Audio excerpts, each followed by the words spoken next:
নমস্কার, আমি জাহিরুল। শুরু করছি উত্তরের সংবাদ। আজকের বিশেষ বিশেষ সংবাদ হলো জলপাইগুড়িতে সাইবার প্রতারণার শিকার হয়ে 20,63,000 টাকা খোয়ালেন এক ব্যক্তি। অভিযোগের ভিত্তিতে তদন্ত করে মুর্শিদাবাদ থেকে একজনকে গ্রেপ্তার করে পুলিশ। জলপাইগুড়ি আদালত ধৃত ব্যক্তিকে 5 দিনের পুলিশি হেফাজতের নির্দেশ দিয়েছে। হাতির হানায় ফসল নষ্টের ফলে ক্ষোভ বাড়ছে মালবাজার মহকুমার কৃষকদের মনে। আজ ভোররাতে প্রায় 20-25টি বন্য হাতির দল মালব্লকের ওদলাবাড়ির শান্তি কলোনির ডাঙ্গাপাড়া এলাকায় প্রবেশ করে ধ্বংস করে ধান ক্ষেত, সুপারি বাগান ও সবজি ক্ষেত।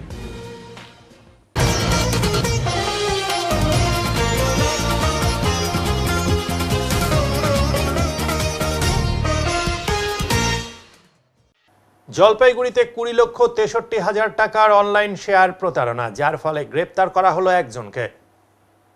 জলপাইগুড়িতে বড়সড় এক সাইবার প্রতারণার চক্রের হদিশ পেল পুলিশ। প্রায় 20,63,000 টাকার অনলাইন শেয়ার মার্কেট প্রতারণার শিকার হয়েছেন এক ব্যক্তি। এই ঘটনায় মুর্শিদাবাদ থেকে এক অভিযুক্তকে গ্রেপ্তার করেছে সাইবার থানার বিশেষ তদন্তকারী দল। আজ জলপাইগুড়ি সাইবার থানার এক সাংবাদিক বৈঠকে বিস্তারিত তথ্য তুলে ধরেন জলপাইগুড়ির অতিরিক্ত পুলিশ সুপার শোভনিক মুখোপাধ্যায়। তিনি জানান, 2024 সালের 6 অক্টোবর জলপাইগুড়ি সাইবার থানায় প্রতারণার লিখিত অভিযোগ দায়ের করেন আদরপাড়ার বাসিন্দা শুভ্রজিৎ দে। অভিযোগ অনুযায়ী শুভ্রজিৎ বাবু ফেসবুকে একটি লিঙ্কের মাধ্যমে 2টি হোয়াটসঅ্যাপ ট্রেডিং গ্রুপে যুক্ত হন। প্রথমে কিছু টাকা লাভ হিসেবে ফেরত পাওয়ার তার আস্থা বেড়ে যায়। ধাপে ধাপে তিনি বেশ কয়েক দফায় লগ্নি করতে থাকেন। তবে পরে উইথড্রয়াল চার্জ নামে বিশাল অঙ্কের অর্থ তিনি পাঠিয়ে প্রতারিত হন। এরপরেই বিষয়টি নিয়ে পুলিশে অভিযোগ দায়ের করেন তিনি। অভিযোগ পাওয়ার পরেই তদন্তে নামে সাইবার থানার একটি বিশেষ দল। সূত্র ধরে মুর্শিদাবাদের এক ঠিকানায় হানা দিয়ে মাসুদ হোসেন নামে এক ব্যক্তিকে গ্রেপ্তার করে পুলিশ। তার অ্যাকাউন্ট থেকে 5 লক্ষ টাকা উদ্ধার করা সম্ভব হয়েছে। এছাড়াও পুলিশ অভিযুক্তর কাছ থেকে 2টি ল্যাপটপ, সাধারণ মানুষের একাধিক আধার কার্ড ও অন্যান্য গুরুত্বপূর্ণ নথিপত্র উদ্ধার করেছে। অভিযুক্তকে জলপাইগুড়ি আদালতে পেশ করা হলে বিচারক 5 দিনের পুলিশ হেফাজতের নির্দেশ দেন। পুলিশ সূত্রে জানা গিয়েছে, এই চক্রের সঙ্গে আরও কয়েকজন যুক্ত থাকতে পারে, যাদের খোঁজে তল্লাশি চলছে। পুলিশ জানিয়েছে, এটি একটি classic online share market scam, যেখানে শুরুতে আস্থা তৈরি করে পরবর্তীতে মোটা অঙ্কের অর্থ হাতিয়ে নেওয়া হয়।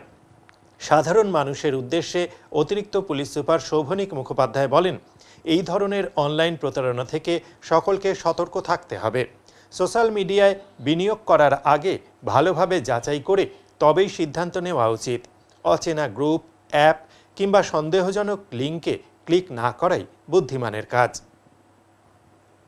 গত 6/10/2024 তারিখে আদরপাড়ার বাসিন্দা, জলপাইগুড়ি আদরপাড়ার বাসিন্দা শুভ্রজিৎ দে আমাদের সাইবার ক্রাইম পিএসে আসেন এবং উনি আমাদেরকে বলেন যে ওনার হোয়াটসঅ্যাপে 2টো অ্যাকাউন্ট খোলা হয়েছে, নিজের অ্যাকাউন্ট খুলেছেন এবং হোয়াটসঅ্যাপ গ্রুপের মেম্বার হয়েছেন উনি, যেটা হচ্ছে এম স্টকস ম্যাক্স এবং PIMCO। ওই হোয়াটসঅ্যাপ গ্রুপে ওনাকে বলা হয়েছিল যে উনি যদি ইনভেস্ট করেন স্টক মার্কেটে, তাহলে ওনারা স্টক মার্কেটে সেই পয়সা ইনভেস্ট করে উনি তার লভ্যাংশ পাবেন এবং ওনাকে হোয়াটসঅ্যাপ কলিংও করা হয়। হোয়াটসঅ্যাপ কলিং করে বলা হয় যে ওখানে ইনভেস্ট করতে। এরপর উনি ক্রমান্বয়ে তার আগে 6/10/24 আগে ক্রমান্বয়ে কিছু কিছু অ্যাকাউন্টে প্রায় 20,63,000 টাকা উনি ইনভেস্ট করেন, নিজেই ইনভেস্ট করেন, নানা রকম অ্যাকাউন্টে দেন এবং তারপর কিছুদিন বাদে যখন উনি শেয়ার মার্কেটের লভ্যাংশ তুলতে যান তখন দেখেন কোনো লভ্যাংশ আর আসছে না, উনি পুরোটাই চিটেড হয়েছেন। সেই অনুযায়ী উনি আমাদের সাইবার ক্রাইম পিএসে কমপ্লেন করেন এবং আমাদের সাইবার ক্রাইম পিএসে 24/24 ডেটেড 6/10/24 একটি কেস করা হয়। তারপর আমরা ইনভেস্টিগেশন শুরু করি।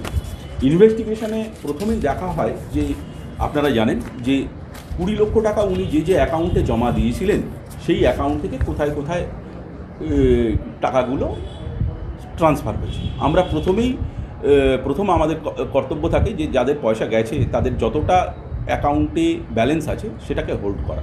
আমরা প্রায় ইনভেস্টিগেশনের প্রথম পর্যায়ে প্রায় 5,83,000 টাকা তার হোল্ড করাতে সক্ষম হই। মানে উনি যে যে অ্যাকাউন্টে দিয়েছিলেন সেই অ্যাকাউন্ট থেকে যেখানে যেখানে ট্রান্সফার করেছিলেন। এরপর আরও ইনভেস্টিগেশন করে দেখা যায় যে উনি 2 লাখ এবং 3 লাখ টাকা একটা বন্ধন ব্যাংকের অ্যাকাউন্টে ট্রান্সফার করেছিলেন। বন্ধন ব্যাংকের অ্যাকাউন্টটা রয়েছে এইচএসবি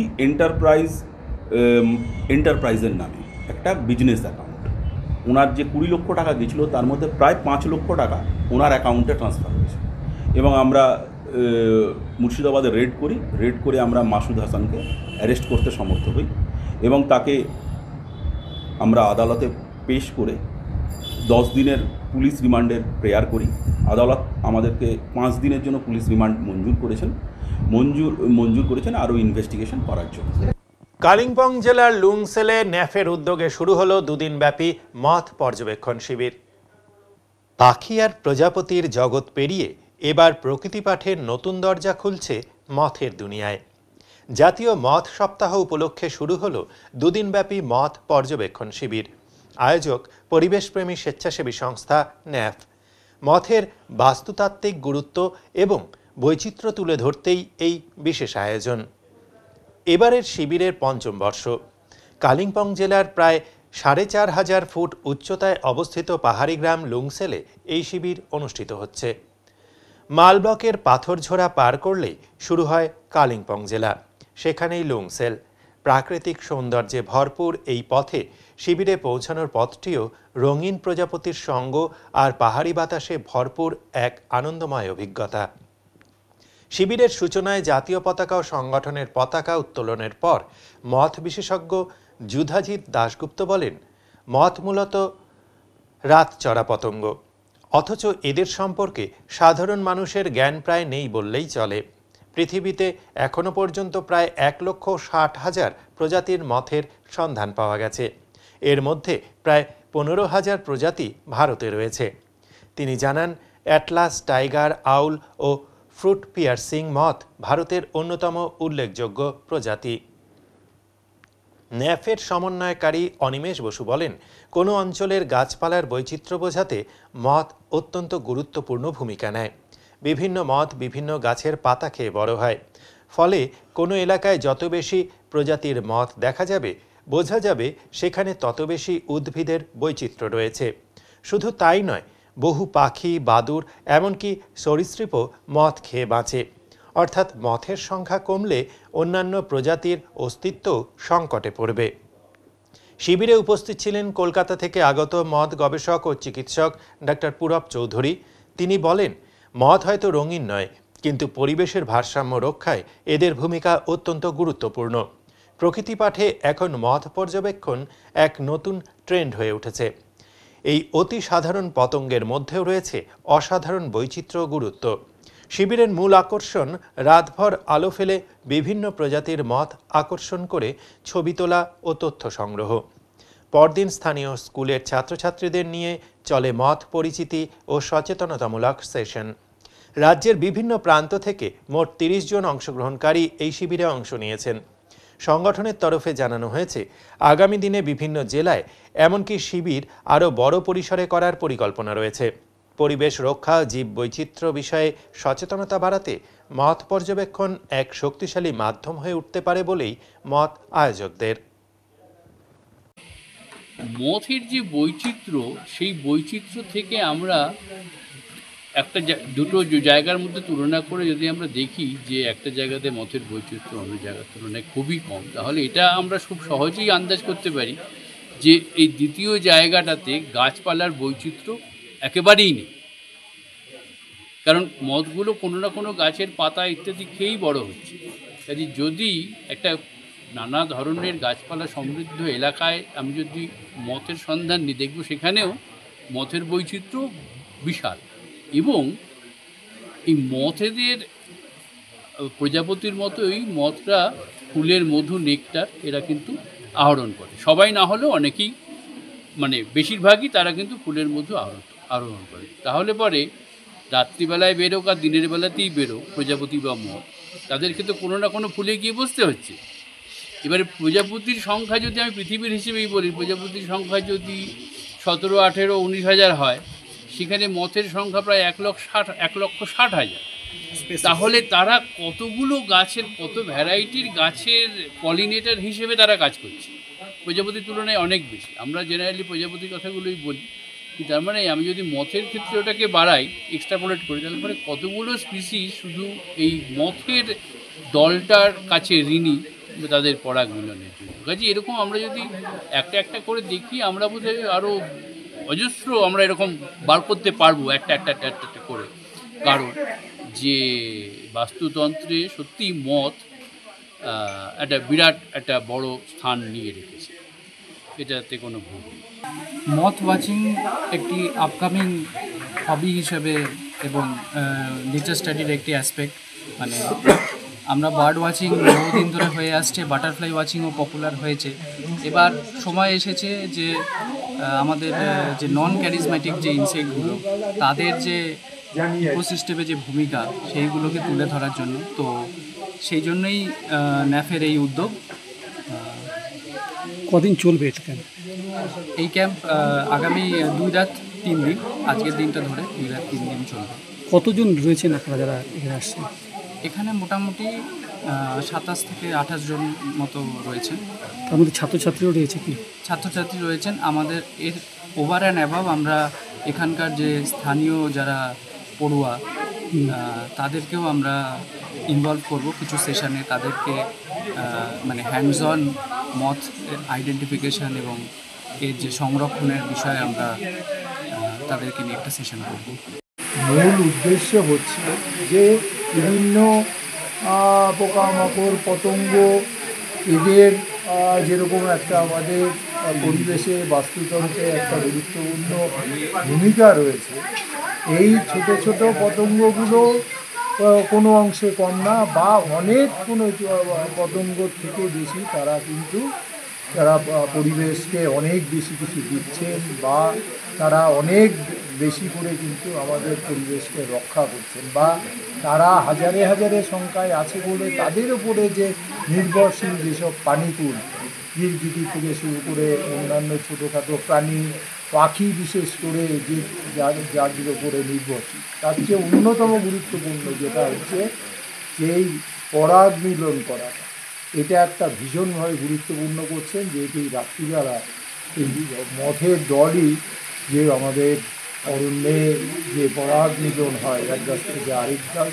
সেটা করে যাচ্ছে দিনের পর দিন নিঃশব্দে, যেহেতু নিশাচর প্রাণী আমরা সাধারণভাবে দেখতে চাই না। সেই জন্যেই সাধারণ মানুষকে এবং এই যে যে জায়গাটায় হচ্ছে পাহাড়ে ধ্বংসকে, তার স্থানীয় অধিবাসী মানুষজন, স্কুলের ছাত্রছাত্রীদেরকেও এটা নিয়ে অ্যাওয়ার করা হবে যে কী করে এখানকার এইসব ঝোপঝাড় গাছপালা তারা বাঁচাবে এবং মদগুলো বাঁচাবে। মদ বাঁচা মানে সামগ্রিকভাবে একটা বাস্তুতন্ত্র পরিবেশের পক্ষে সেটা ভালো হবে। পেট্রোল পাম্পে পেট্রোলের পরিবর্তে দিল জল, যার ফলে নতুন বুলেট গাড়ি কিনেও বিপদে পড়লেন দুই বন্ধু। স্বপ্নের বুলেট গাড়ি কিনে আনন্দে বাড়ি ফিরছিলেন দুই বন্ধু। পাহাড়পুর মোড় সংলগ্ন একটি বেসরকারি শোরুম থেকে তারা সদ্য কেনা দুটি গাড়িতে রওনা দিয়েছিলেন, কিন্তু মাঝপথেই ঘটল চাঞ্চল্যকর ঘটনা। রাস্তায় বেরোনোর আগে পাহাড়পুর মোড়ের এক পেট্রোল পাম্প থেকে ফুল ট্যাঙ্কি তেল ভরান তারা, কিন্তু কিছু দূর যেতেই আচমকা বন্ধ হয়ে যায় ইঞ্জিন। হতবাক চালকেরা গাড়ি খুলে দেখেন ট্যাঙ্কে তেলের বদলে মূলত জল। দুটি নতুন গাড়ির এমন দশা দেখে মাথায় হাত পড়ে দুই বন্ধুর। খবর দেওয়া হয় মেকানিককে। অনেক চেষ্টা করে শেষে ফিটার এসে ট্যাঙ্ক পরিষ্কার করে তেল বদলান, তারপর গাড়ি আবার সচল হয়। জল বেরিয়েছে কিভাবে? নতুন গাড়ি নিয়ে আসলাম, নিয়ে আসার পরে স্টার্ট হয় না। ফিটার আসলো, ফিটার এসে বলতেছে পেট্রোলে জল আছে। পরে এসে খুলে দেখলাম যে এই যে জল। কোথায় এটা? ঘটনাটা কোথায় হয়েছে? ঘটনাটা পাহাড়পুরের ভারত পেট্রোলিয়ামে। কিভাবে বুঝলেন জল? ফিটার এসে যে বের করে দেখাইলো আমাদের। কি গাড়ি আপনার? Bullet, royal Enfield. দুইটা গাড়ি দেখলাম। দুইটা গাড়ি এখনই শোরুম থেকে নিয়ে আসলাম। এখনই এই ঘটনা। কি ঘটনা? এই যে পেট্রোলে জল বের হয়েছে। পেট্রোলে জল স্টার্টও হয় না। কি বলবেন এই ঘটনাকে? এই ঘটনাকে কি বলবো, জলপাইগুড়ি শহরের মধ্যে যদি এইরকম তেল বিক্রি হয় তাহলে কি অবস্থা হবে। আসার পরে এখান থেকে পেট্রোল ভরাই, গাড়ি স্টার্ট হয় না।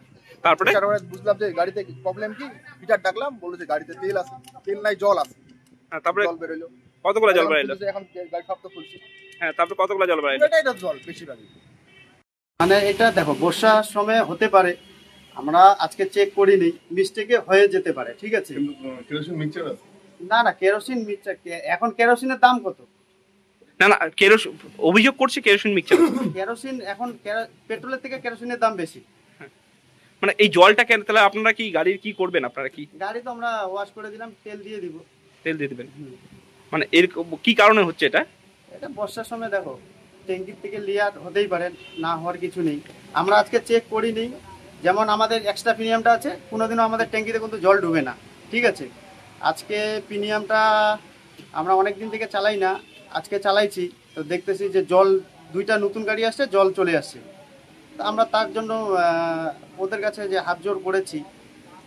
কোলাঘাট ডায়মন্ড হারবারের ইলিশ এবার ধরা পড়ছে না বিশেষ, যার ফলে আমদানিও হচ্ছে কম। ইলিশ ধরা পড়ছে না জালে, যার জন্য এবছরে ইলিশের দাম কিছুটা বেশি। তবে বিক্রেতা মুখ ঘুরিয়ে বলছেন দাম মোটামুটি ঠিকই আছে। বিক্রেতারা বলছেন ১৬০০ টাকা কেজি দরে ইলিশ এবছর বিক্রি করছি। বর্তমানে বর্ষা ঠিকভাবে না আসায় আর সেভাবেও জালে ধরা পড়ছে না ইলিশ, ফলে ইলিশের আমদানি তেমন হচ্ছে না বিভিন্ন বাজারে। তাই এবছর বর্ষা শুরু হলেও জলের অভাবে কোলাঘাট ডায়মন্ড হারবারের ইলিশ জলপাইগুড়ির বাজারে এসেছে কম। ডায়মন্ড হারবারের ইলিশ বাজারে বিক্রি হচ্ছে ১০০০ টাকা কিলো দরে। বিক্রেতারা বলেন এবছর ইলিশের দাম তেমন বাড়েনি, মাত্র ১৬০০ টাকা কেজি দরে বিক্রি হচ্ছে কোলাঘাটের ইলিশ। ডায়মন্ড হারবারের ইলিশ বাজারে এখনও তেমনভাবে না আসায় ইলিশের দাম এমনই থাকবে।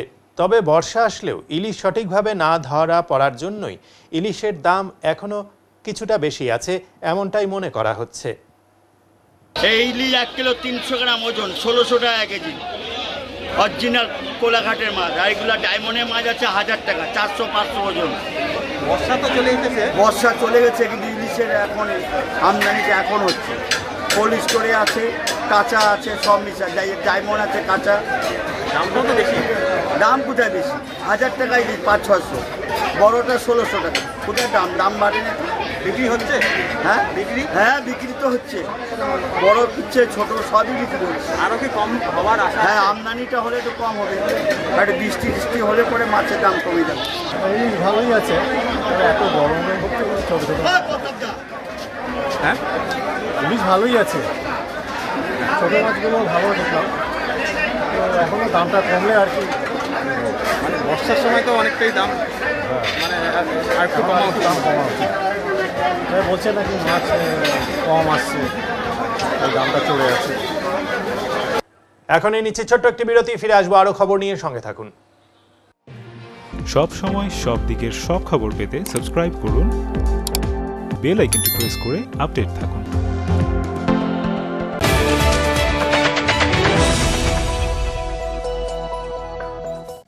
জল শহরের থানা মোড়ে দীর্ঘ ১৫ বছর ধরে নয়ন অপটিক্যাল জলপাইগুড়িবাসীকে দুজন বিশিষ্ট চিকিৎসকদের দ্বারা চোখের চিকিৎসা পরিষেবা দিয়ে চলেছে প্রতিনিয়ত। এখানে উন্নত মানের কম্পিউটার দ্বারা চক্ষু পরীক্ষা করে চোখের বিভিন্ন সমস্যা নির্ণয়, চোখের পাওয়ার মাপা, চোখের প্রেশার মাপা হয়। এছাড়াও এখানে রয়েছে ন্যায্য মূল্যে নিত্য নতুন ডিজাইনের চশমার ফ্রেম, গ্লাস এবং সানগ্লাস। তাই বাচ্চা থেকে বয়স্করা চোখের যে কোনো সমস্যা অথবা চশমার প্রয়োজন আজই চলে আসুন নয়ন অপটিক্যাল থানা মোড় জলপাইগুড়ি। Phone number 9932208885।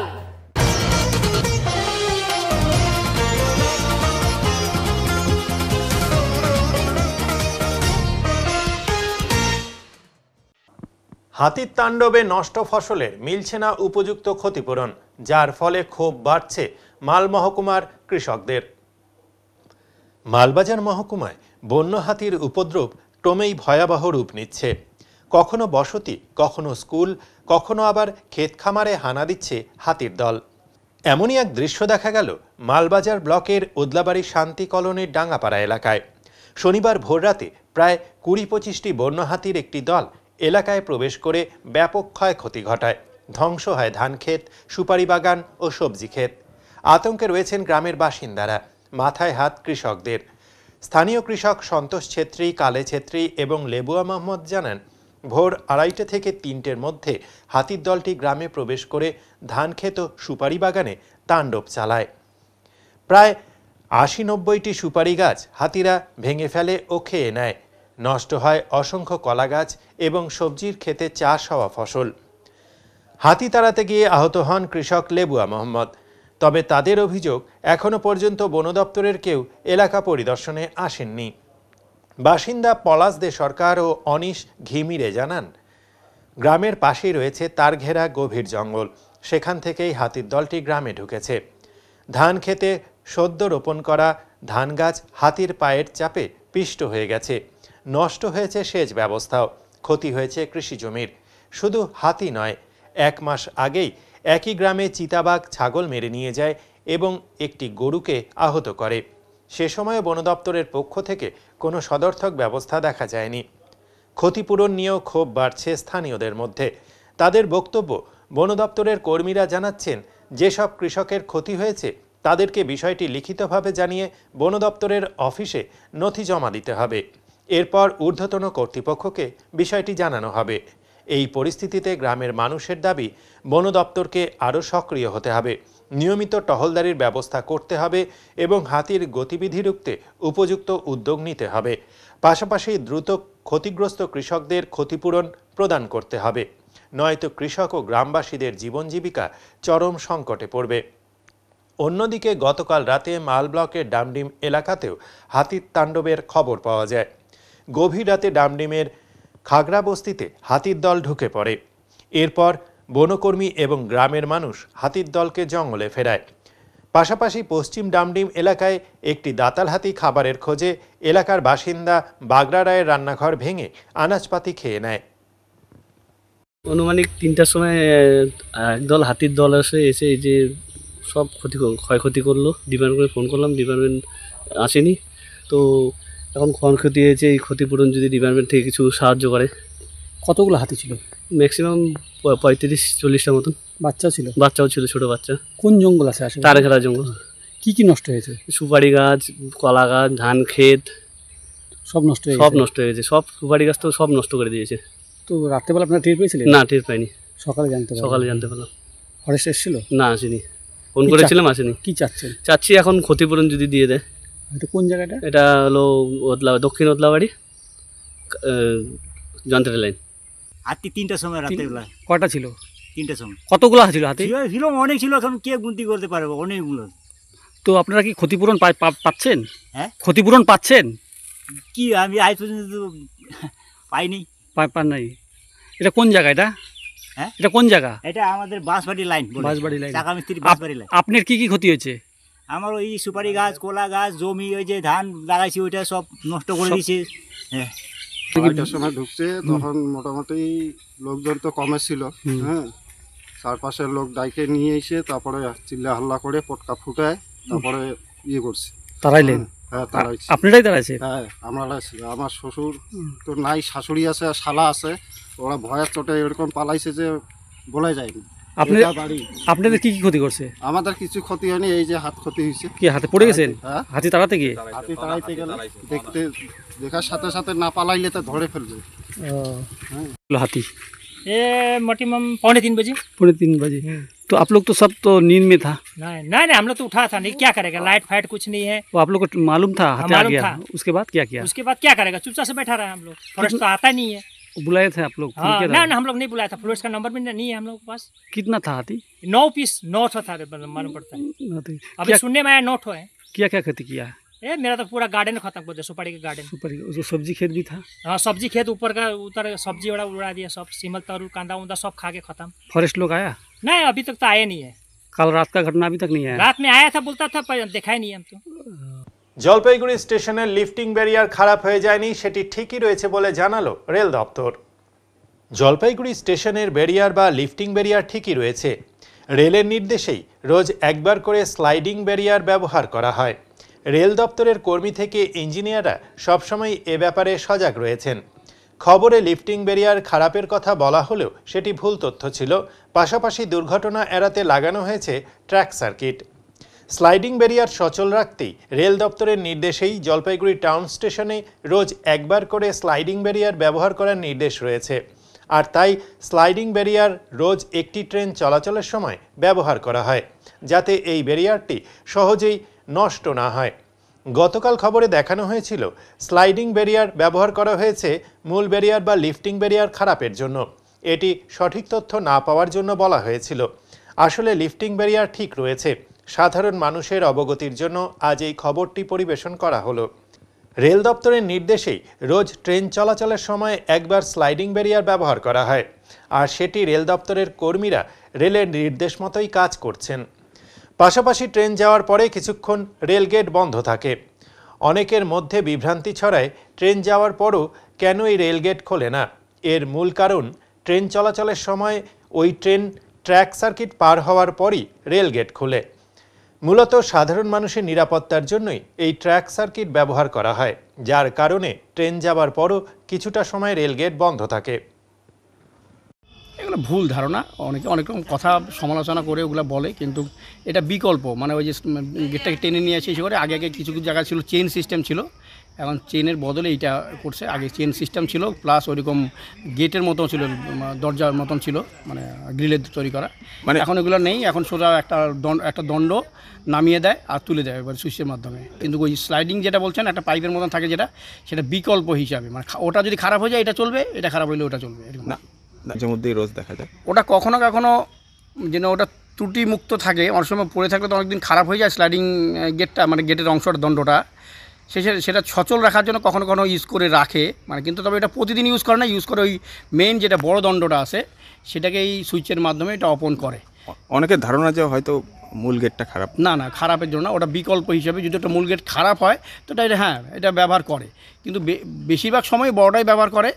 ছোট যেটা স্লাইডিংটা সেটা কখনো কখনো এমনি অন্য সময় ব্যবহার করে, সেটা কিন্তু যেন মানে খারাপ না হয়ে যায় সেই জন্য ব্যবহার করে। আর ক্রসিংটা যেটা একটা আপনার সার্কিট রয়েছে, হ্যাঁ সার্কিটটা ওই যে ব্রাঞ্চ লাইনে যেখানে ঢোকে আর কি, যেখানে ট্র্যাকগুলো ভাগ হয়, সেখানে যতক্ষণ অবধি একদম পেছনের বগিটা না পার হয় সেইখান থেকে সেই সুইচটা আর অনই হতে পারবে না গেটটা খোলার জন্য, মানে দুর্ঘটনা এড়ানোর জন্য। একদম পিছনের বগিটা অবধি যেন পার হবে, তারপরে গেট তুলতে পারবে, না হলে তুলতে পারবে না। সেফটি, এটা একদম সেফটি। শিলিগুড়ির এমএল অ্যাক্রোপলিস মলে খাদ্য দপ্তরের অভিযান, একাধিক দোকানে ধরা পড়ল অনিয়ম। শিলিগুড়ির এমএল অ্যাক্রোপলিস মলে অভিযান চালালো খাদ্য সুরক্ষা দপ্তর। শহরের বিভিন্ন প্রান্তে বিগত কয়েকদিন ধরেই একের পর এক হোটেল ও খাবারের দোকানে অভিযান চালাচ্ছে দপ্তরটি। বিভিন্ন জায়গা থেকে উঠে এসেছে চাঞ্চল্যকর তথ্য। কখনো পাউরুটিতে ফাঙ্গাস, তো কখনো শৌচালয়ের পাশে রান্না করা খাবার মজুত। এইসব অভিযোগের প্রেক্ষিতে শুক্রবার অভিযানে নামে খাদ্য সুরক্ষা দপ্তরের আধিকারিকরা। তাদের সঙ্গে ছিল শিলিগুড়ি পৌর নিগম, স্বাস্থ্য দপ্তর ও ফায়ার ডিপার্টমেন্টের প্রতিনিধিরা। অভিযান চলাকালীন মলে থাকা বেশ কয়েকটি খাবারের দোকানে নজরে আসে একাধিক অনিয়ম। কোথাও প্যাকেটজাত খাবারে ম্যানুফ্যাকচারিং ডেট উল্লেখ নেই, তো কোথাও অর্ধেক সেদ্ধ ডিম দীর্ঘ সময় ধরে ফ্রিজে সংরক্ষিত অবস্থায় পড়ে আছে। এমনকি বহুদিন আগে সিদ্ধ করা ডিমও ফ্রিজে রাখা হয়েছে, এমন দৃশ্য ধরা পড়ে আধিকারিকদের ক্যামেরায়। এছাড়াও একাধিক খাবারে ফাঙ্গাসের অস্তিত্ব পাওয়া যায়। এসব অনিয়মের ভিত্তিতেই সংশ্লিষ্ট দোকানগুলিকে নোটিশ ধরায় খাদ্য সুরক্ষা দপ্তর। তাদের নির্দেশ, নির্ধারিত সময়ের মধ্যে উপযুক্ত কারণ দর্শাতে হবে এবং ভবিষ্যতে এমন ঘটনার পুনরাবৃত্তি হলে আরও কঠোর পদক্ষেপ নেওয়া হবে। খাদ্য সুরক্ষা দপ্তরের পক্ষ থেকে জানানো হয়েছে, শহরের অন্যান্য অংশেও এই ধরনের অভিযান আগামী দিনেও জারি থাকবে। জনগণের স্বাস্থ্য ও নিরাপত্তার স্বার্থেই এই পদক্ষেপ বলে জানানো হয়। চিট করেছে, CO2 টাইপের এক্সটিংগুইশার এরকম ডিসচার্জ হয় না। এর ভিতরে কার্বন ডাইঅক্সাইড আছে, লিকুইড ফর্মে আছে। এটা যখন বাইরে ওপেন এয়ারে আসবে, এটা এই ডিসচার্জ টিউবটা বড় না হলে এর ভিতরে আইস ফর্ম হয়ে যায়। এই নিজেই যদি বাইরে না বেরোতে পারে, এক্সপ্লোশন হওয়ার চান্স আছে। ওনাকে বললাম এটা ব্যবহার করবেন না, ভেন্ডারকে আপনি ডাকুন। মানে আগুন নেভাতে গিয়ে এটা দিয়ে আগুন ধরে যেতে পারে, এরকম এটা নিজেও ফেটে যেতে পারে। মলে প্রচুর এক্সটিংগুইশার আছে, CO2 টাইপ আছে। আমি ওনাকে বললাম আপনি দেখুন, আপনি নেটে সার্চ করুন, কোথাও এই ধরনের আপনি এক্সটিংগুইশার দেখবেন না। CO2 আপনাকে যে ভেন্ডার দিয়েছে সে আপনাকে টোটালি চিট করেছে। আচ্ছা, সাধারণ মানুষ বুঝবে কেমন করে কেনার আগে বিষয়টা? কেনার আগে এখন তো সবটাই দেখুন গেজেট বা বই বা মোবাইলেই সব কিছু ইনফরমেশান পাওয়া যায়। তার বাইরে যদি দরকার আমাদের ডিপার্টমেন্টে, আমাদের অফিসিয়ালে আমরা গাইড করি, ঠিক আছে? এখন সবাই শিক্ষিত, সবাই এখন ইউথ, সবার হাতে মোবাইল, সবাই জানে। একটু ডিপার্টমেন্টকে এসেও হতে পারে, মোবাইলে দেখলেও হয়ে যায়। বাংলা আবাস যোজনার অগ্রগতিতে নজর। উচ্চ পর্যায়ের বৈঠকে বসলেন শিলিগুড়ির মেয়র গৌতম দেব। বাংলা আবাস যোজনা প্রকল্পে একাধিক অনিয়ম ও গাফিলতির অভিযোগে কড়া পদক্ষেপ নিতে চলেছে শিলিগুড়ি পুর নিগম। এই উদ্দেশ্যে একটি উচ্চ পর্যায়ের বৈঠকে বসেন মেয়র গৌতম দেব। উপস্থিত ছিলেন পুর নিগমের শীর্ষ আধিকারিক, প্রকল্পের দায়িত্বপ্রাপ্ত কর্মী এবং প্রশাসনের অন্যান্য প্রতিনিধিরা। বৈঠকে মেয়র জানান, অনেক ব্যক্তি বা সংস্থা সরকারি অর্থ নেওয়ার পরেও নির্ধারিত সময়ের মধ্যে প্রকল্পের কাজ শেষ করেনি। সেই সব সংস্থার বিরুদ্ধে পুলিশের কাছে অভিযোগ দায়ের করা হয়েছে। কেউ কেউ টাকা ফেরতও দিয়েছেন বলে তিনি জানিয়েছেন। মেয়র গৌতম দেব স্পষ্ট করে বলেন, এই প্রকল্প গরিব মানুষের জন্য। এখানে কোনো রকম দুর্নীতি বা গাফিলতি বরদাস্ত করা হবে না। প্রকৃত প্রাপকরা যাতে প্রকল্পের সুবিধা পান তা নিশ্চিত করাই আমাদের লক্ষ্য। বৈঠকে বাংলা আবাস যোজনার বর্তমান অগ্রগতি, নির্মাণাধীন ঘরগুলির অবস্থা, সুবিধা প্রাপকদের সমস্যা এবং ভবিষ্যৎ পরিকল্পনা নিয়ে বিস্তারিত আলোচনা হয়। মেয়রের কথায়, প্রকল্প দ্রুত শেষ করতে প্রশাসন সমস্ত পদক্ষেপ নিচ্ছে। আমরা সমস্ত কাউন্সিলররা আলোচনা করলাম। এই আবাস নির্মাণের যারা ফার্স্ট ফেজের টাকা পেয়েছেন তাদের গ্রাউন্ড লেভেল অবধি জিও ট্যাগিং ম্যাক্সিমাম হয়েছে, কিন্তু বেশ কিছু হয়নি। তাদের নাম তালিকায় কি পরিস্থিতি হবে না হবে এই ব্যাপারগুলো নিয়ে একটু আমরা আজকে জরুরি ভিত্তিতে সেটা নিয়ে আলোচনা করছি। এটা পুরো সার্ভে চলছে। 1200 বাড়ি ছিল, তার মধ্যে এক্সাক্ট ফিগারটা বলতে পারছি না, প্রিন্ট লেভেল অবধি করেনি, প্রায় 400 মতো হবে। অনেক পুরনো প্রজেক্ট চলছিল, করতে করতে একটা জায়গায় এসছে, কিন্তু মানে অনেকগুলো আনফিনিশড আছে। তাদের ওই ব্যাপারটা, টাকা পেয়েছে সেই সময় নানান কারণে করতে পারেনি, সেই সময় সুরার যা ডাইরেক্টিভ সেই অনুযায়ী ব্যবস্থা হচ্ছে। শুক্রবার রাতে এনজিপি থানার অন্তর্গত জাবেরা ভিটা অঞ্চল থেকে আগ্নেয়াস্ত্র সহ এক যুবককে গ্রেপ্তার করল পুলিশ। রাতের অন্ধকারে কোমরে আগ্নেয়াস্ত্র গুজে জাবেরা ভিটা আন্ডারপাস এলাকায় ঘোরাফেরা করছিল এক যুবক। গোপন সূত্রে সেই খবর নিউ জলপাইগুড়ি থানার সাদা পোশাকের পুলিশের কাছে পৌঁছতেই তড়িঘড়ি পুলিশ সেখানে পৌঁছায় এবং আগ্নেয়াস্ত্র সহ সেই যুবককে হাতে নাতে ধরে ফেলে। জানা গিয়েছে, শুক্রবার রাত 10টা নাগাদ এনজেপি থানার অন্তর্গত জাবেরা ভিটা আন্ডারপাস সংলগ্ন এলাকায় ওই যুবক কোমরে আগ্নেয়াস্ত্র রেখে সন্দেহজনকভাবে ঘোরাফেরা করছিল। আচমকাই পুলিশ দেখে ওই যুবক পালানোর চেষ্টা করলেও শেষ পর্যন্ত পুলিশের কাছে ধরা পড়ে যায় সে। ধৃতের নাম দীপঙ্কর সরকার। সে বাড়িভাষা মাদানী বাজার এলাকার বাসিন্দা বলে জানা গিয়েছে। তবে কিভাবে তার কাছে এই আগ্নেয়াস্ত্রটি এলো, কিসের জন্যই বা আগ্নেয়াস্ত্র নিয়ে সে ঘোরাফেরা করছিল, গোটা ঘটনার তদন্ত শুরু করেছে পুলিশ। শনিবার অভিযুক্ত যুবককে জলপাইগুড়ি জেলা আদালতে পাঠানো হয়। কাফ সিরাপ পাচারের সঙ্গে যুক্ত এক যুবককে গ্রেপ্তার করল ভক্তিনগর থানার পুলিশ। শুক্রবার রাতে শিলিগুড়ি শহর লাগোয়া ইস্টার্ন বাইপাসের ওপর দিয়ে কাফ সিরাপ পাচারের উদ্দেশ্যে যাচ্ছে এক যুবক। গোপন সূত্রে সেই খবর পৌঁছয় শিলিগুড়ি মেট্রোপলিটন পুলিশের ভক্তিনগর থানার পুলিশের কাছে। খবর পাওয়া মাত্রই অভিযান চালায় ভক্তিনগর থানার অ্যান্টি ক্রাইম উইংয়ের পুলিশ। ইস্টার্ন বাইপাসের মণ্ডল পেট্রোল পাম্পের সামনে পাচারকারীকে ধরতে আগে থেকেই ওত পেতেছিল পুলিশ। সেই সময় এক যুবককে দেখেন নামি দামি কোম্পানির বাইকে করে যাচ্ছেন ওই এলাকা দিয়ে, কিন্তু তার গতিবিধি দেখে সন্দেহ হয় পুলিশের। ঠিক যেমন সন্দেহ তেমন কাজ। মাঝ রাস্তায় ওই যুবককে দাঁড় করিয়ে তাকে জিজ্ঞাসাবাদ শুরু করে পুলিশ। এরপর তার সাথে থাকা ব্যাগে তল্লাশি চালাতেই চোখ কপালে পুলিশ কর্তাদের। দেখেন ব্যাগের ভেতরে বিপুল পরিমাণে কাফ সিরাপ, সেগুলো নিয়ে যাওয়া হচ্ছিল বিক্রির উদ্দেশ্যে। এরপর ওই যুবককে মাদকসহ হাতে নাতে গ্রেপ্তার করে ভক্তিনগর থানার অ্যান্টি ক্রাইম উইংয়ের পুলিশ এবং তার হেফাজত থেকে ওই বিপুল পরিমাণ কাফ সিরাপ উদ্ধার করে। জানা গিয়েছে, ধৃতের নাম বিল্টু সরকার ওরফে শম্ভু। এলাকার মানুষজন শম্ভু নামেই তাকে চেনে। বাড়ি শিলিগুড়ি পুর নিগমের 36 নম্বর ওয়ার্ডের শান্তিনগর এলাকায়। কাপ সিরাপগুলি পাচার করার উদ্দেশ্যে নিয়ে যাওয়া হচ্ছিল বলে পুলিশের অনুমান। ভক্তিনগর থানার পুলিশ সূত্রে খবর, ধৃত যুবকের বিরুদ্ধে শিলিগুড়ি পুলিশ কমিশনারেটের বিভিন্ন থানায় একাধিক অপরাধমূলক কাজের অভিযোগ রয়েছে। ধৃতকে আজ জলপাইগুড়ি আদালতে পেশ করে ভক্তিনগর থানার পুলিশ। এখন এই নিচে ছোট্ট একটি বিরতি, ফিরে আসবো আরো খবর নিয়ে, সঙ্গে থাকুন। সব সময় সব দিকের সব খবর পেতে সাবস্ক্রাইব করুন, বেল আইকনটি প্রেস করে আপডেট থাকুন।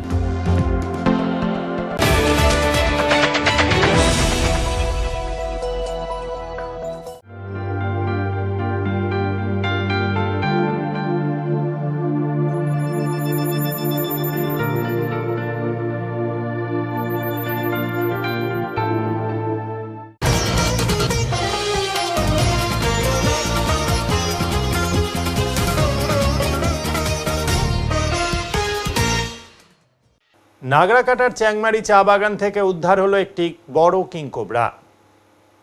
আম গাছের মগডালে গোল্লা পাকিয়েছিল এক বিশাল কিংকোবরা। শুক্রবার সন্ধ্যায় সাপটিকে দেখা যায় ভুটান সীমান্ত লাগোয়া নাগরাকাটার চ্যাংমারি চা বাগানের আপার ডিভিশনের নেপালি লাইনে। চা বাগানের শ্রমিকরা গাছে সাপ দেখতে পেয়ে খবর দেয় বন দপ্তরের ডায়না রেঞ্জে। খবর পেয়ে ঘটনাস্থলে এসে কিংকোবরাটিকে উদ্ধার করতে তলব করা হয় শুল্কাপাড়ার দুই সর্পপ্রেমী তরুণ সমাবেশ বিশ্বাস ও ফরিদুল হককে। বেশ কিছুক্ষণের চেষ্টায় দুই সর্পপ্রেমী নিজের প্রাণের ঝুঁকি নিয়ে আম গাছের 20 ফুট ওপরের মগডালে পেঁচিয়ে থাকা 13 ফুট লম্বা বিষধর সাপটিকে উদ্ধার করতে সমর্থ হন। সাপটিকে উদ্ধারের পর এদিন রাতেই ছেড়ে দেওয়া হয় জঙ্গলে। অ্যাকচুয়ালি ব্যাপারটা হচ্ছে, আমার নাম সমাবেশ বিশ্বাস, আমার বাড়ি কোচবিহারে, আমি কর্মসূত্রে এখানটা থাকি। তো যাই হোক, আজকে আমাদের এখানে লুকসান যে বিডিও অফিস আছে সম্মানীয় স্বপনবাবু, ঠিক আছে, স্বপন স্যার, তো উনি আমাদের ফোন করেন যে একটা কিংকোবরা সাপ এই লুকসান সংলগ্ন এলাকায় দেখা যাচ্ছে। তো আমরা তৎক্ষণাৎ চলে আসি এবং ওনাকে সঙ্গে নিয়ে আমরা বেরিয়ে যাই। বেরিয়ে যাওয়ার পরে আমরা দেখি এটা নেপালি বস্তি, নেপাল লাইন, ভুটান বর্ডার। তো ওখানে গিয়ে আমরা দেখি যে একটা কিংকোবরা সাপ, যেটা বাংলাতে শঙ্খচূড় বলি আমরা। তো ওই সাপটি প্রায় 15 ফিট উঁচু একটা গাছের মগডালে উঠে আছে। তো আমরা যাই এবং সেখান থেকেই সেই সাপটিকে নিচে নামানোর পরে আমরা সঠিকভাবে সেটাকে রেস্কিউ করি, উদ্ধার করে আমরা তারপর সেটাকে নিয়ে যাই গরুমারা অভয়ারণ্যে এবং নিয়ে গিয়ে সেটাকে রিলিজ করি। এখন আবহাওয়ার খবর।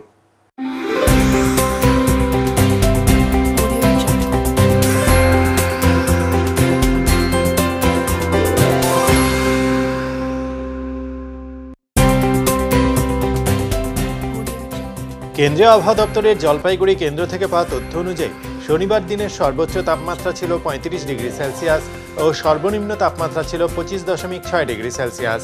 গত 24 ঘন্টায় বৃষ্টি হয়েছে 4.4 মিলিমিটার। শেষ করবার আগে আজকের বিশেষ সংবাদ আরও একবার। জলপাইগুড়িতে সাইবার প্রতারণার শিকার হয়ে 20,63,000 টাকা খোয়ালেন এক ব্যক্তি। অভিযোগের ভিত্তিতে তদন্ত করে মুর্শিদাবাদ থেকে একজনকে গ্রেপ্তার করে পুলিশ। জলপাইগুড়ি আদালত ধৃত ব্যক্তিকে 5 দিনের পুলিশি হেফাজতের নির্দেশ দিয়েছে। হাতির হানায় ফসল নষ্টের ফলে ক্ষোভ বাড়ছে মালবাজার মহকুমার কৃষকদের মনে। আজ ভোররাতে প্রায় 20-25টি বন্য হাতির দল মাল ব্লকের ওদলাবাড়ির শান্তি কলোনির ডাঙ্গাপাড়া এলাকায় প্রবেশ করে ধ্বংস করে ধান ক্ষেত, সুপারি বাগান ও সবজি ক্ষেত। উত্তরেমন পরিবেশিত উত্তরের সংবাদ এখনকার মতো পর্যন্তই। নমস্কার।